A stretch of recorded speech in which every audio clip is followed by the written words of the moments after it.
Hey guys, Lisa Ann with Carma Fitness. I just wanted to go over, I've had some questions from people about how I feed my dogs.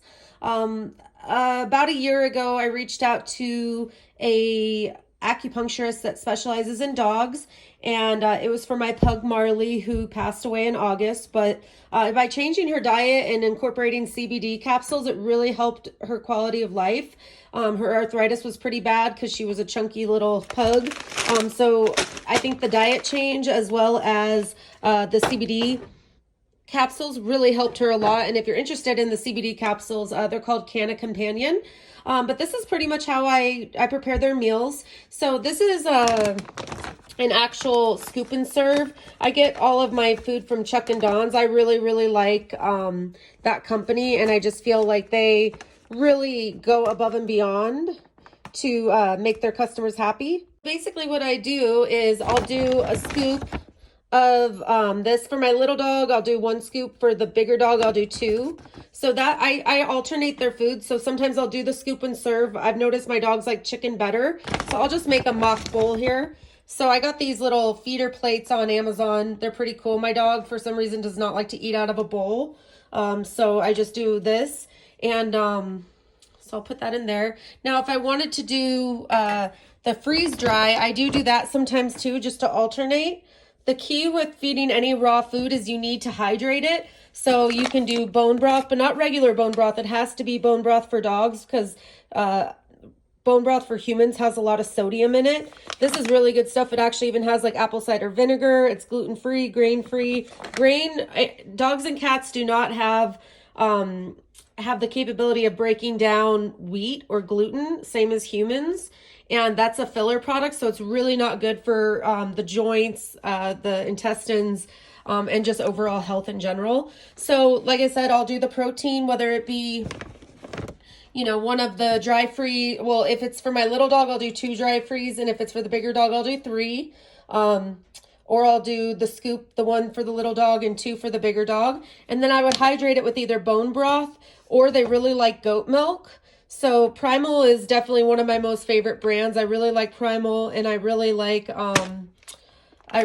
Many Pastures, but I'll get to that in a second. So that's how I would actually do. They already ate today, so I'm not going to actually pour it on there just because I don't want to waste it. But I like to also do a carb of some sort. So sometimes I'll do white rice for them or brown rice for them. And then, or I'll do green beans. Dogs love green beans, and I can steam these right in the bag. And they're really good for fiber. I also like to do either a can of pumpkin. Make sure it's just pumpkin though, and it doesn't have any fake sugar in it, because that can actually kill your dog. So this is what the squash looks like, and I'll usually just do a dollop of that. It's really fibrous for them, and it has a lot of digestive properties. My one dog, Elvis, sometimes will get just like issues with his tummy, so he really likes this, and they like it I let it defrost all day, but sometimes I'll just keep it in the freezer till I'm ready, and then I'll keep it in the fridge. But they like it kind of slushy, I've noticed.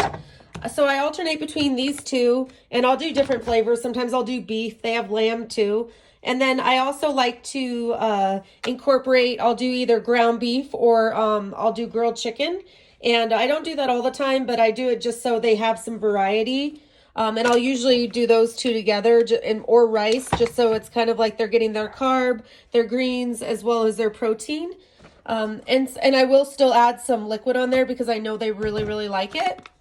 The other thing that I do that is really good for dogs and cats is chicken hearts. I know it sounds really gross. And beef livers. So these, although at first look super creepy to give your dog because it's literally a heart, I'll usually cut them up just because I have littler dogs. Looks like it's literally a heart. You can see like the veins and stuff. It's kind of creepy. So I'll usually cut that in half with kitchen shears and just split it, just because dogs don't typically chew their food. And for my cats, I'll even make them even smaller because the cats really like these too. The livers, I don't feel like all of the animals like it. One of my dogs likes them, but the other one doesn't so much. He would much rather have a heart. So these are, at first, when I first started doing these, I thought it was really creepy. I was like, oh my God, I can't believe I'm feeding my dog a heart. But they love it, and it's actually really good for their immune system.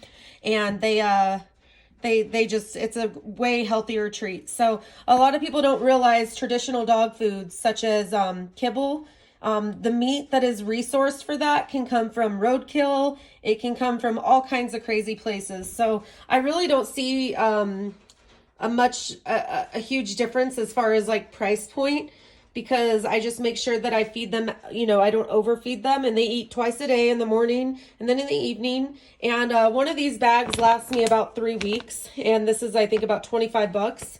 So, and the dry freeze is pretty similar in price. I honestly don't remember the exact price for these, but a little bit goes a long way. And after watching my dog Marley and how much it helped her, just so she could have a better quality of life and less arthritis pain and less inflammation, I'm really an advocate for raw diet. And you know, a lot of vets will actually say, you know, that it's new age, and that, you know, dogs need to be eating canned food or kibble, you know, and to each their own. But after talking with that acupuncturist, I really learned a lot, and I learned, you know, the importance of what you feed your pet and their quality of life. You know, I mean, I grew up feeding our dogs pedigree, so it's like, you know, you do what you can, do the best you can, but this is a great option if you're able to.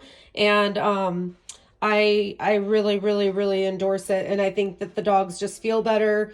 They have more energy, and you know, that's what it's all about. So I hope you enjoyed this video, and thanks so much, you guys. Take care.